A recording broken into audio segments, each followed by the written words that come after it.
everybody, Joe Joseph here for the DailySheeple.com, and this is your news shot. Zero Hedge has a very revealing article on just how easy it is for somebody to buy your identity on the internet. And I had no idea that it was truly this simple. But in the wake of the whole Equifax thing, this makes a breach of that nature that much more chilling. And I can tell you, the fallout of this, we're just starting to see. We're going to continue to see fallout for this, I think, for quite some time. Check this out. Millions of Americans who trusted Equifax with sensitive personal and financial data, including social security numbers and credit card information, are now nervously wondering whether they'll be among the unlucky minority affected by the identities that were repurposed by the online criminal groups. One researcher from security firm SecureWorks shared some details about today's burgeoning marketplace for stolen data, and the conclusion is clear. Quote, "It's now easier and cheaper for criminals to access and abuse illicit data than ever before. In fact, a high-limit American Express card with a high chance of working can be purchased online for less than $20. Criminals can buy files with thousands of low-limit card numbers for pennies on the dollar."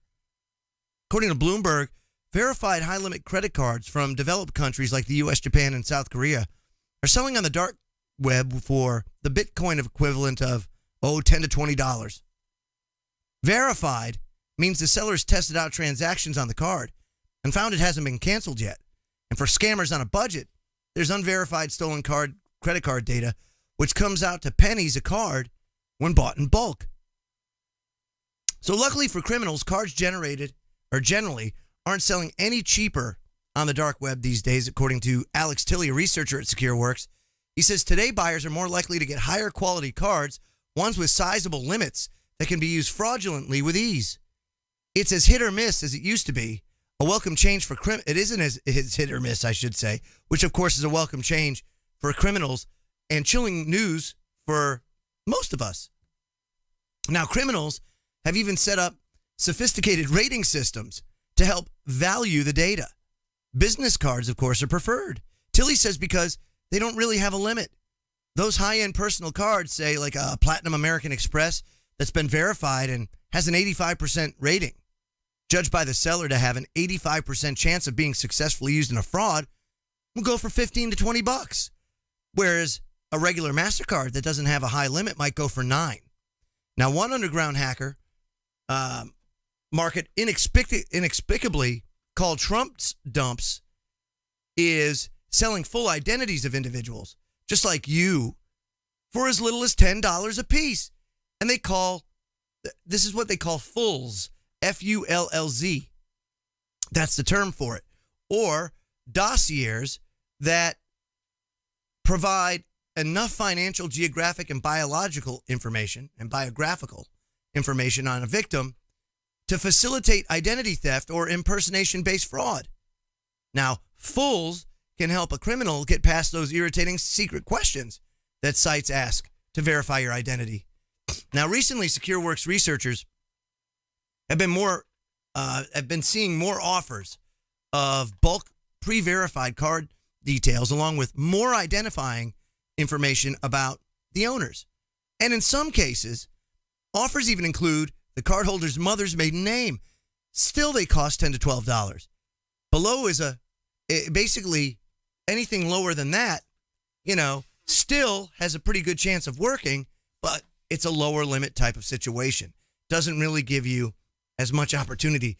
But if you're a criminal, think about it, $20? Come on, that's crazy. Now, Congress, the FTC, and Equifax customers, enraged by both the company's reluctance to initially disclose the breach and its carelessness, some might want to say tight-fistedness concerning its cybersecurity defenses, have buried the company in lawsuits and official inquiries. And as USA Today revealed on the 15th, hackers took advantage of an Equifax security vulnerability. This was 2 months ago, after an industry group discovered the coding flaw and shared a fix for it, raising questions about why Equifax didn't update its software successfully when the danger became known. Now, we're looking forward to hearing from Rick Smith, the CEO, and he's going to be testifying before Congress later this month.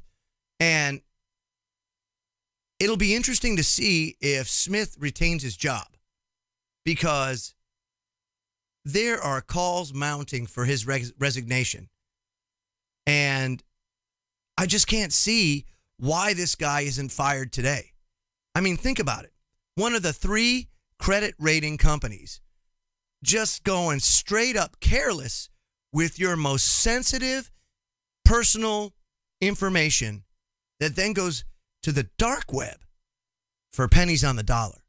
I mean, it is unbelievable. And folks, the dark web is the majority of the internet. What you surf on a daily basis is just a sliver of the entire scope of the internet. The majority of it's on the dark web. And it's unbelievable when you go there what you'll find. I'm Joe Joseph. This is thedailysheeple.com's News Shot. Feel free to comment below and visit our website at thedailysheeple.com. Have a great day.